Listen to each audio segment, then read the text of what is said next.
Pedido de impeachment contra Lula já conta com 118 assinaturas de deputados. A denúncia que eu assinei aí nessa semana basicamente enquadra o Lula no crime de responsabilidade, na Lei 1079, que fala sobre o presidente da República do Brasil não poder gerar hostilidades com outros países, animosidade com outros países, não poder colocar a segurança nacional em risco e comprometer a política diplomática do Brasil, que constitucionalmente deve ser principalmente aí pautada, né? Um dos seus pilares é justamente a neutralidade, né? E é exatamente o oposto do que o Lula fez com a sua fala antissemita, com um ataque covarde a judeus, com um ataque covarde à população israelense de maneira geral, mas a judeus de todo mundo, né? Você comparar, né? Vamos sempre lembrar, você comparar o povo judeu com o regime nazista é você dar uma carta assim de liberação, como se você desse uma permissão para que as pessoas hostilizem, para que as pessoas sejam agressivas, para que as pessoas ataquem o povo judeu, por criar uma falsa simetria que coloca, né, que confunde ali quem é vítima com quem é o criminoso, que confunde, né, aquele que sofreu com a maior política de extermínio industrial da história do mundo, né, com aqueles que promoveram essa política. Então, essa é uma fala que acho que até agora é uma das que mais gerou desgaste para o Lula. Já saiu uma pesquisa falando sobre opinião popular. 87% da população brasileira repudia, discorda daquilo que o Lula colocou, o que nos mostra que essa foi uma afirmação tão infeliz, mas tão infeliz, que mesmo para a maior parte do eleitorado do Lula, mesmo para a maior parte das pessoas que votaram no PT, elas discordam completamente e com razão dessa comparação esdrúxula. Agora, você vê, assim, é nojento ver gente do PCdoB, gente do PSOL passando pano como se tivesse tudo bem, como se não tivesse problema nenhum você ter essa fala antissemita e incentivar o ódio contra judeus. Mesmo porque não há nenhum problema em criticar Netanyahu, não há nenhum problema em dizer que há excesso, que há ação desproporcional do Estado de Israel na sua defesa, de que a sua defesa está demorando muito tempo, de que fez ataques em lugares que não deveria fazer. Você pode fazer todo tipo de crítica, né? Eu concordando ou discordando, né? Acho que você pode fazer todo tipo de crítica e correção ao Netanyahu. Eu mesmo acredito, como a maior parte da população israelense, que houve um erro grotesco, brutal, né, na inteligência, na prevenção ao ataque terrorista, porque vamos lembrar, foi uma das primeiras vezes aí que eles atacaram por terra, pela superfície, né, e não pelos túneis. Então, foi de fato, houve sim, né, uma negligência na hora de prevenir que essa atrocidade acontecesse. Então não acho que o Netanyahu esteja imune a críticas nem nada do tipo. Agora, ultrapassar, né, a linha da crítica política para passar para o antissemitismo, para passar a demonização de judeus, e isso assim vem numa escalada que mostra que não é um erro, não é um deslize, não é uma gafe do Lula, como boa parte dos setores da imprensa querem passar pano. É algo deliberado, né? Isso já vem vamos lembrar, do Genuíno promovendo o boicote a empresas de judeus, exatamente como se fez antes da Noite dos Cristais na Alemanha nazista, né? Os primeiros discursos, as primeiras atitudes do regime nazista foram justamente contra a atividade econômica dos judeus, querendo colocar eles como os responsáveis pela crise do país, querendo colocar eles como os responsáveis pelas dificuldades do país e desumanizando, né, os judeus, passando a transmitir a mensagem de que, como o regime não os considerava seres humanos, eles não eram dignos de direitos humanos.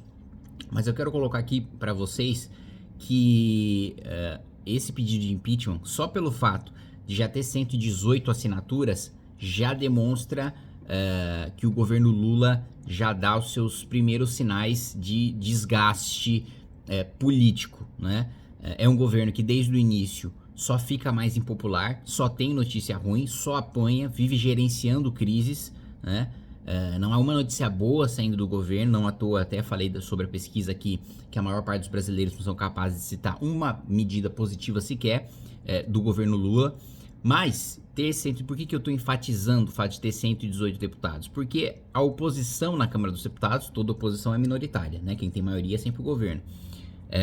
A não ser, claro, né, nos ápices de crise que o regime está prestes a cair. E a oposição, ela tem ali cerca de 90 votos, cerca de 90 deputados dos 513.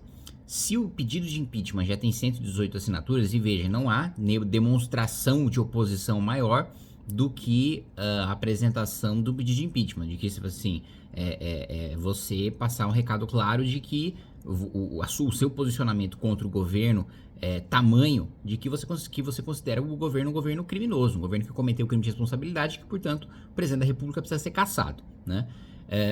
O fato de a gente ter 90 deputados na oposição e já ter 118 assinaturas demonstra que mesmo deputados que votam com o governo, que estão na base do governo, que indicaram ministro, deputados que ganham emenda do governo Lula para votar junto com ele, mesmo parlamentares que não são de oposição, mesmo parlamentares que vivem de emenda, vivem de cargos e dependem do governo Lula para se reeleger e fazem esse jogo, mesmo esses parlamentares começaram já a assinar, começaram já a se posicionar contra o governo Lula, né? O que nos dá um pequeno sinal de esperança, né? Um pequeno fôlego para a gente acreditar que, primeiro, o número de adesão a esse pedido deve ser crescente, né? Não é quem vai derrubar agora, vai ter todos os... Vamos lembrar, né? São uma maioria qualificada, aí, 342 votos para você derrubar o presidente da República. Vai conseguir isso, vai ter isso,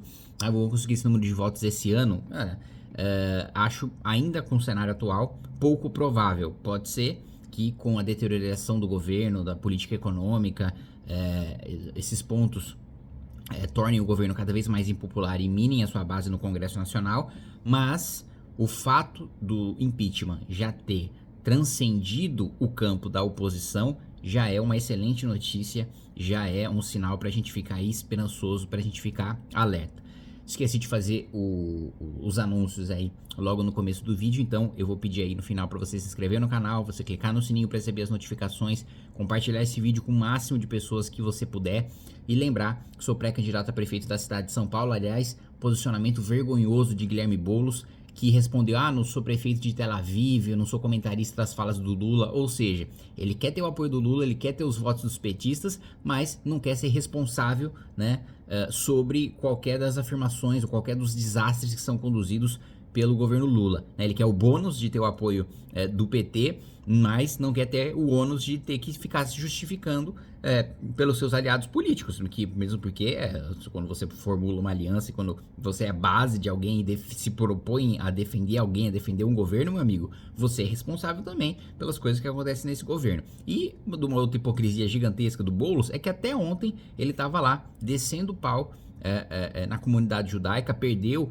o seu coordenador da área de saúde, o Quarentin, justamente porque ele se recusou nos 3 primeiros dias a repudiar veementemente o Hamas pelo atentado terrorista feito em Israel, e agora ele quer dizer que não vai comentar porque não é candidato a prefeito de Tel Aviv. Ou seja, um hipócrita, né? Um sujeito que está fazendo cálculo político, que tem um posicionamento absolutamente anti-Israel e que não quer falar isso, não quer se envolver mais nesse assunto para não perder o apoio da sociedade, porque ele sabe que a maioria esmagadora da sociedade brasileira defende o direito de defesa do Estado de Israel, só que a opinião dele é contrária a isso e ele não quer emitir a sua opinião justamente para não se tornar impopular. Mas a gente sempre vai estar aqui para lembrar que essa é a opinião dele, que esse é o caráter dele, que esse é o posicionamento dele e que ele sempre passou pano pro Lula e sempre promoveu publicações de ataques contra a população de Israel, e que inclusive a afirmação antissemita do presidente Lula foi endossada por todo o PSOL. Todos os deputados do PSOL, se dêem uma olhada, eu até coloquei